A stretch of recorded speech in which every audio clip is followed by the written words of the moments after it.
As in most other indices of human development, Nigeria is poorly ranked in global healthcare access reports. Majority of the nation's populace, particularly the poor in both rural and urban areas, still lack and desperately yearn for access to basic health care.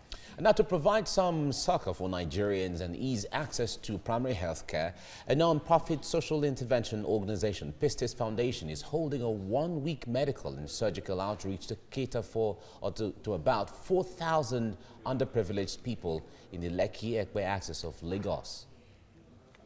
And the event commenced on Monday, March 18th and ends today, March 22nd. So if you live in that area or in desperate need of health care, today is the last day to get free medical care from Pistis Foundation. So joining me now is Godman Akinlabi,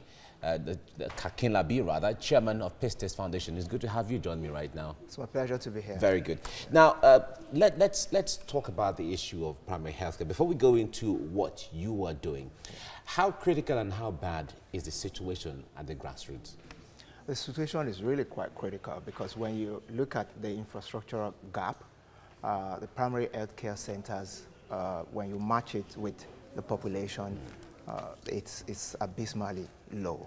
Yeah, we have maybe a little over, maybe about 20 general hospitals in Lagos. And when you look at the population of Lagos and the number of people who come into Lagos, and the pressure of the population, it's just massive.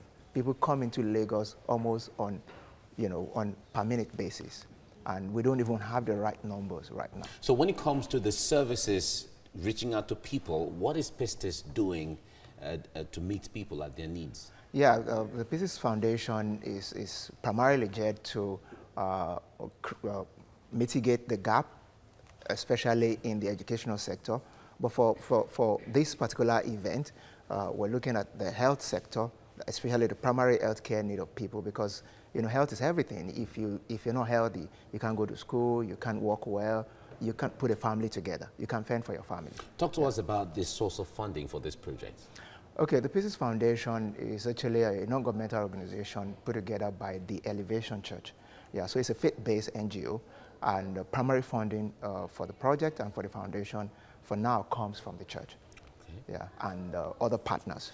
What collaboration are you getting from the local government? Local government, that is originally the constitutional, one of the constitutional roles or obligation or assignment of the local government, primary health care. How are they collaborating with you on this project or reaching out to people? We've had one or two collaborative efforts with the Etiosa local government. Primarily, we helping them, not the other way around, which is...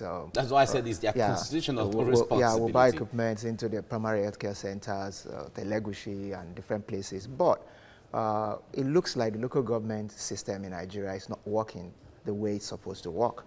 Because currently now What challenges did you encounter? It's so difficult to get things done with them, primarily, as in you approach them, they ask all kinds of questions. It's primarily time wasting. I mean, you just look at it as this is time wasting. Let me get what I need to do done. We approached the state government, and the state government collaborated with us. They screened all our medical personnel, checked their practice license to make sure it's valid. We have the Lasambos, as an organization partnering with us. The ambulances are on ground, just in case we have any eventualities and we have to escalate to a teaching hospital.